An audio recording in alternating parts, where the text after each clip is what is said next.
नमस्कार। आकाशवाणी कटक आंचलिक संवाद पढ़ुछंती मलय रंजन मिश्र। पुरी रथयात्रा को श्रृंखलित भाव परिचालना करने पर मुख्यमंत्री मोहन चरण माझी अध्यक्षतार आज पुरी रे समन्वय कमिटी बैठक अनुष्ठित हेब। बैठक में प्रशासनिक स्तर में होइथिबा समस्त प्रस्तुति संपर्क में समीक्षा कराजिब। रथ निर्माण ठारू आरंभ कर नीलाद्रि विजय पर्यंत रथयात्रार नीतिकांति को श्रृंखलित भाव संपन्न करने नहीं बैठक में आलोचना कराजिब।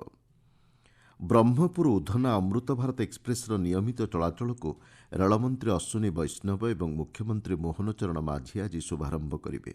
एहासह पुरी कोरापुट पुरी एक्सप्रेस ट्रेन चलाचलर मध्य शुभारंभ हेब। पूर्वर ब्रह्मपुर उधना एक्सप्रेस ट्रेन सप्ताह को थरे एवं पर 3 दिन चलाचल करुथिला। तेबे यात्री आवश्यकता को दृष्टि रखी रेलबाई पक्षर ब्रह्मपुर उधना अमृत भारत एक्सप्रेस ट्रेन को प्रतिदिन चलाचल करने लगी निष्पत्ति नियाଯାଇଛି। सेहिभଳି पुरी कोरापुट पुरी एक्सप्रेस पुरी ठारू प्रत्येक सोमवार गुरुवार एवं शनिवार चलाचल करिब एवं कोरापुटरू प्रत्येक मंगलवार शुक्रवार एवं रविवार चलाचल करिब। उत्तर पश्चिम बंगोपसागर एवं पार्श्ववर्ती उत्तर ओडिशा पश्चिमबंग उपकूल में सृष्ट सुदृश्य लघुचाप अवपातरे परिणत हेबा सह पश्चिम उत्तर पश्चिम दिगरे गति करी स्थलभाग अतिक्रम करिछि। बालेश्वर निकटरे उत्तर उपकूल ओडिशा अतिक्रम करिथिबा जଣାपड़िछि। आगामी 24 घंटा मध्यरे एही अवपात उत्तर ओडिशा संलग्न दक्षिण झारखंड एवं उत्तर छत्तीसगढ़ मध्य देई गति करिवार अनुमान करा जाइछि। एहार प्रभावरे राज्यर विभिन्न स्थान में प्रबल वर्षा लागि रहिछि। भुवनेश्वर आंचलिक पाणीपाग विज्ञान केन्द्रर सूचना अनुसार आज अति प्रबल वर्षा हेबा नै बरगढ़ संबलपुर सुवर्णपुर नुआपड़ा बलांगीर अनुगुल बौद्ध एवं कंधमाल जिला पई सतर्क सूचना जारी करा जाइछि। गत 24 घंटा मध्यरे कंधमाल जिलार खजुरीपड़ाठारे सर्वाधिक 276 मिलीमीटर वर्षा रेकर्ड करा जाइछि। आज सकाळ 6टा सुधा हीराकुद जलभंडारर जलस्तर 603.33 फुट रहिथिला।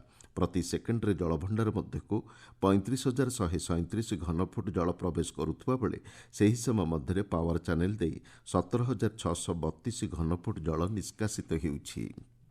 प्रबल वर्षा को दृष्टि रखी कटक संबलपुर एवं सुवर्णपुर समस्त शिक्षानुष्ठान को आज बंद रखा जाइछि। समस्त सरकारी बेसरकारी विद्यालय अंगनवाड़ी केन्द्र एवं महाविद्यालय गुड़िक आज बंद रखा जिलापाल निर्देश देइछन्ति। एथिसहित समस्त सरकारी एवं घरोई निर्माण कार्य को मध्य कटक रे आज दिनक पई बंद रखा कुहाଯାଇଛି। सहरर नदी बालीघाट गुड़िक बंद रखा सह पुलिस पेट्रोलिंग पई निर्देश दिया जाइछि।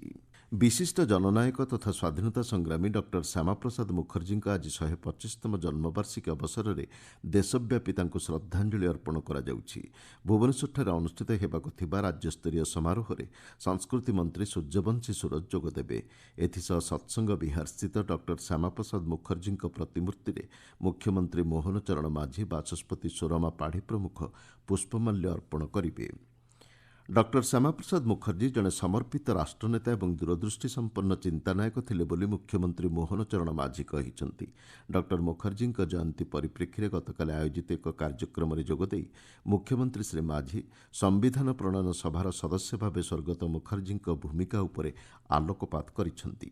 डॉक्टर मुखर्जी जीवन ए देश एभली एक अमूल्य उपहार जहाँ प्रति भारतीय को राष्ट्रभक्ति और सेवार अनंत प्रेरणा ये दे आसी भारतीय शिक्षा संस्कृति परंपरा और राष्ट्रबोधर उत्थान पाई से जेभली भाव में निज जीवन को उत्सर्ग करथिले ये कथा को तांकर इतिहास आम समस्त जानी था। समर्पित राष्ट्रनेता एवं दूरदृष्टि संपन्न महान चिंतक थिले। कटकर इंग्राजी बनान को परिवर्तन करा जाइछि। उच्चारण आधार रे एणिकी इंग्राजी रे KATAKA लेखाजिवो। राजस्व विपर्यय परिचालना विभागर गेजेट विज्ञप्ति आधार रे कटक महानगर निगम पक्षरु नाम संशोधन संक्रांत निर्देशनामा जारी करा जाइछि। फल एणिकी कटक महानगर निगम CMC परिवर्ते KMC लेखाजिवो।